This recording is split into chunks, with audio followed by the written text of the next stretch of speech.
Hey, really glad that you have decided to jump on and join me. Today, we're talking about planning for 2024. But before we even get into any of that, let me tell you a story and why we're even talking about this. So, a couple of years ago, I was very frustrated with where I was in my life. I wasn't living everything that I was capable of living, and I knew it. Okay.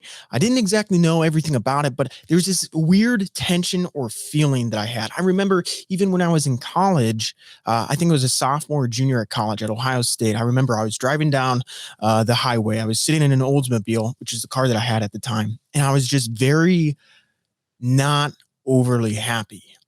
I had all these big dreams and aspirations of what I wanted my life to be like. They were really emotional.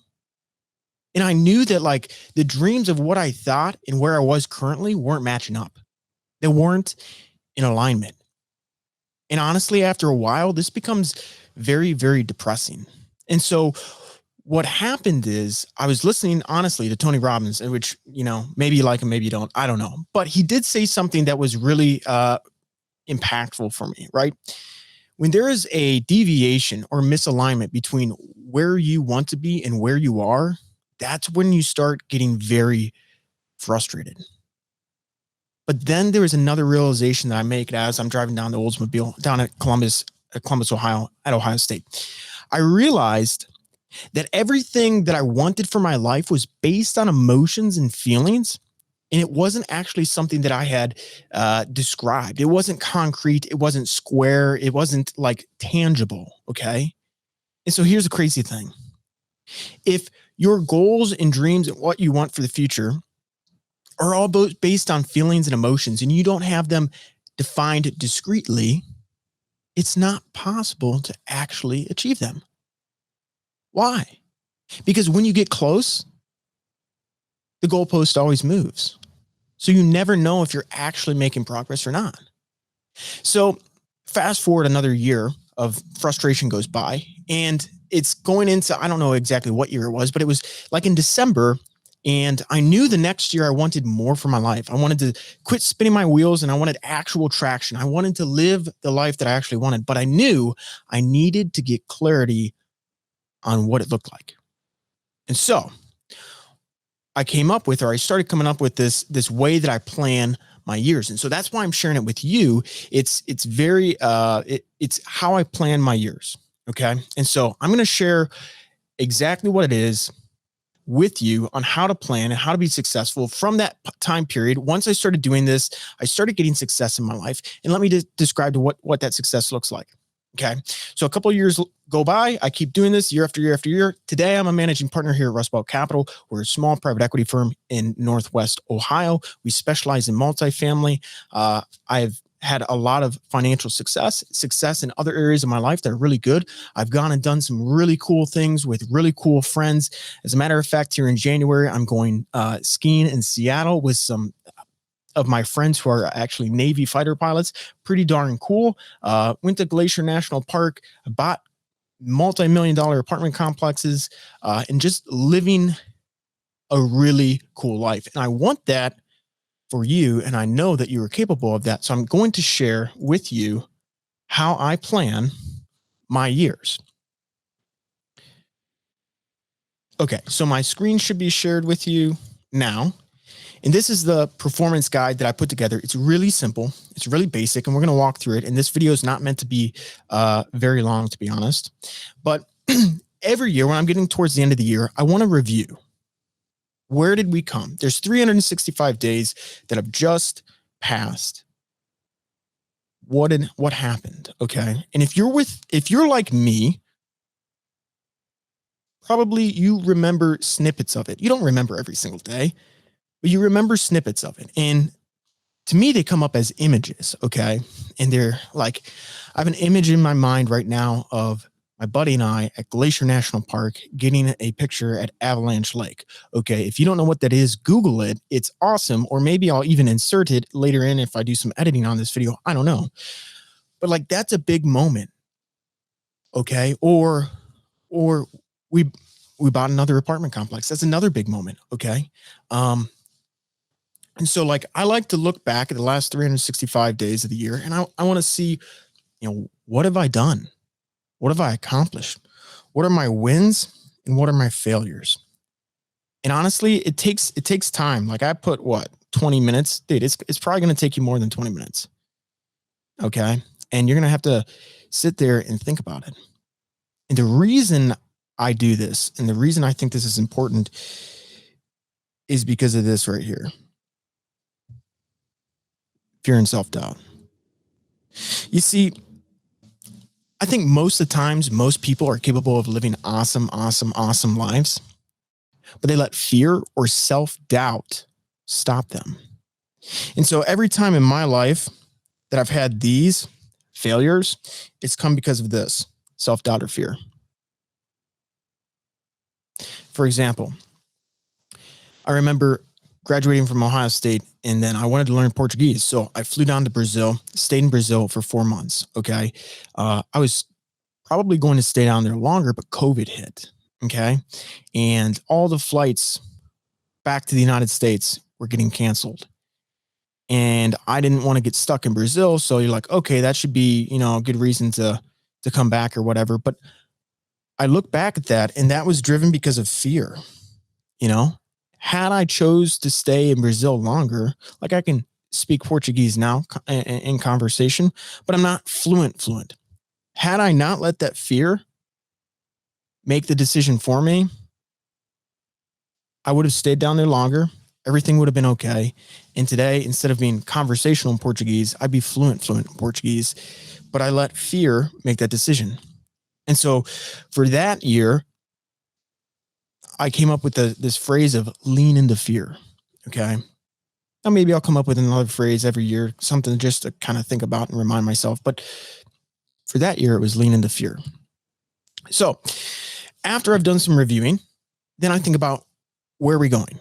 Okay. What do I want to accomplish in 2024? And the reason that this is super important is because life's going to happen to you or for you.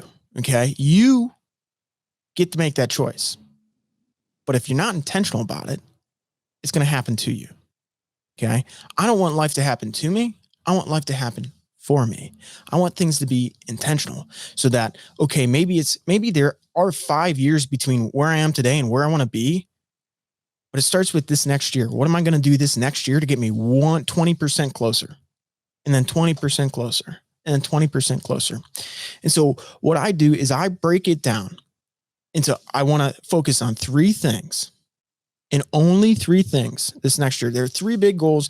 And if I accomplish those, then it was a success. Okay. And I break it down into business goals, personal goals, and life goals. Okay. And I want 1 in each of these categories. Now, you might be saying, well, we could do more. We could do more. We could do more. Here's the thing. I studied cognitive neuroscience at Ohio State. I know that your brain has a limited bandwidth. Every day you have a limited amount of energy. So how you spend your day and what you choose to focus on is very, very, very important. That is specifically why I've only put 3 things down. Because as Jesse Itzler, he's a very cool dude. You should look him up. I will actually get a link and put it into the comments of this video to one of his inspirational speeches. The dude's crazy cool. More isn't better. Better is better. For example, yeah, maybe you could do 20 things in a year. But if you put 20 things down here, the odds of you getting 1 of them done is very, very low. Why? Because you're going to be spread too thin and you're going to forget. Okay. But if you do 1 thing and you make sure that it's actually something that matters, then you're going to move the needle. Our goal is to move the needle. It's not to do a bunch of stuff. It's not to have a bunch of movement. Change is inevitable. Progress is not. Our goal is to get progress. Okay. And so if I can do 1 important thing in each of these categories, then I know I've made success. So for example, business goal for us here at Rust Belt Capital this year, we want to do $20 million in transactions in 2024, but it's not just that we want to do $20 million in transactions. It's that we want these $20 million of transactions to meet our requirements of what we say are good investments. So we're not willy-nilly in it. That's a big growth goal for us. That's a big growth goal for us. Okay. But it's very important that we're very intentional about what we're doing. And that's a huge goal. That would take all of our energy and effort. And sure, there's things nested underneath it, but that get us to that goal. But it takes so much energy and effort to get there. Okay, here's a personal one.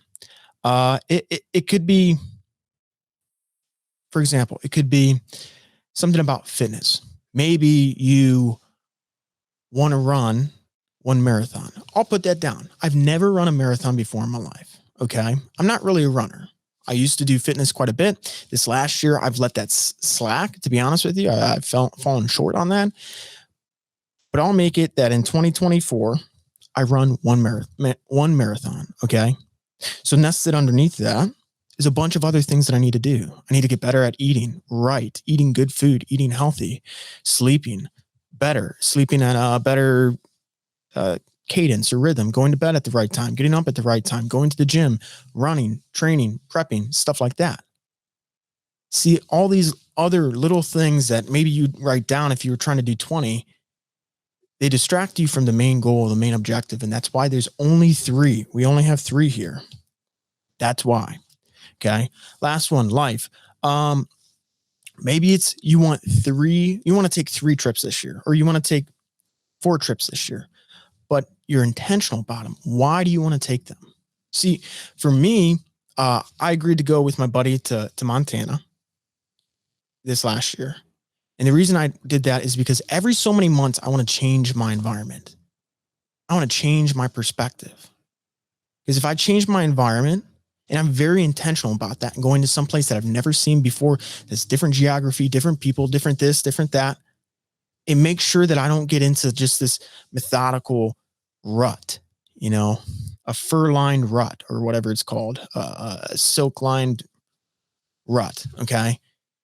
Because what happens then life starts happening to you and not for you. You're no longer intentional, and you're now just going with the flow. You're drifting. We don't want that to happen. Okay. So I suggest and recommend you fill those out. Now, it's going to take a minute because there's only 3 things.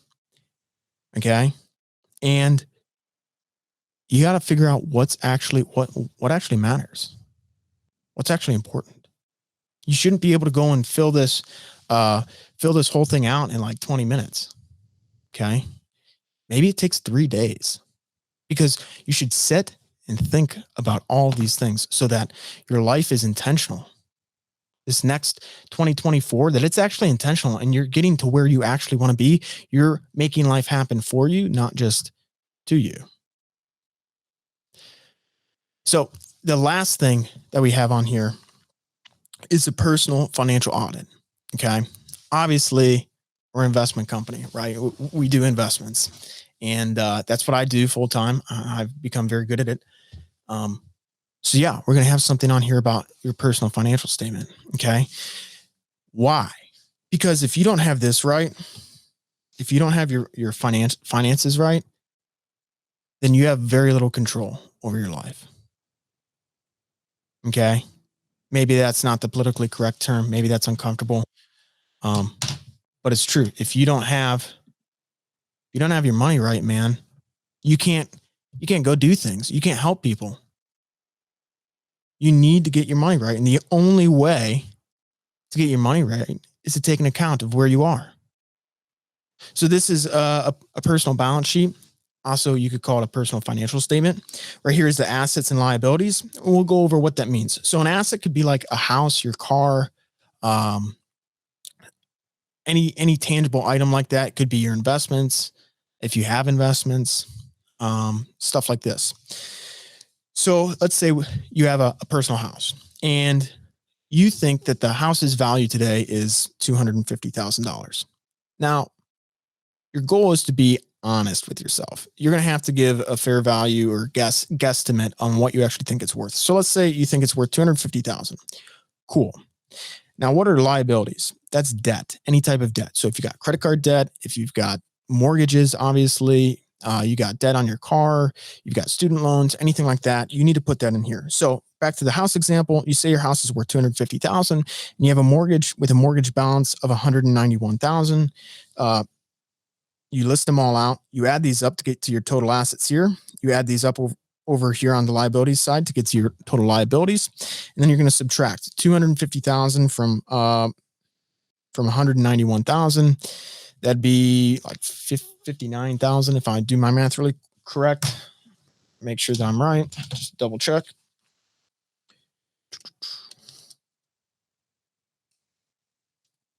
Yep, 59,000. So we would just drop this down since there's nothing else that we're putting there. Drop that down. So your total assets in this case would be 250,000. Total liabilities 191. Subtract the two, and you have a net worth of $59,000 in this case. And so, yeah, if your house goes up in value, if it goes up to $300,000 in value, well, then you have a $109,000 net worth. Okay. Or if your liabilities go down, likewise, you're just doing some basic math. And I kind of give you instructions on how to do that there. Okay. Why are we doing this? Got to be honest with yourself. This whole thing here is just about being honest with yourself and measuring. You have to measure. You have to get uncomfortable. Okay. And I have this down here. I think this is really good. You can't win if you can't measure. Back to the beginning of this, when I told you a little bit of story when I was, going to college and I was frustrated in life and stuff like that.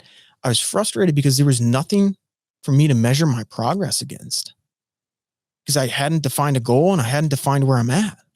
It's all based on emotions and feelings. And if you let that happen to you, then your life is just going to happen to you and not for you. And we don't want that, because we want to live a very intentional life. Anyways, I hope you found this valuable. I really want to just help people get to where they want to live in life. And this is what I do every year. Basically, I go through this stuff. I sit down and I think about it. Probably it takes me 3 days. I go through one by one, really spending time on it and trying to be very intentional about where I want to go in 2024. And I'll tell you what, the first year I made progress doing it. Was it every progress that I wanted? No. But I've been doing it for, 3 years now. And dude, I really like where my life is right now. I really like where it is. And I really think a lot of it's comes down to this intentionality of it. So if you like this, I hope you like, share, subscribe, drop me a comment. Let me know what you thought. And I'll see you in the next one.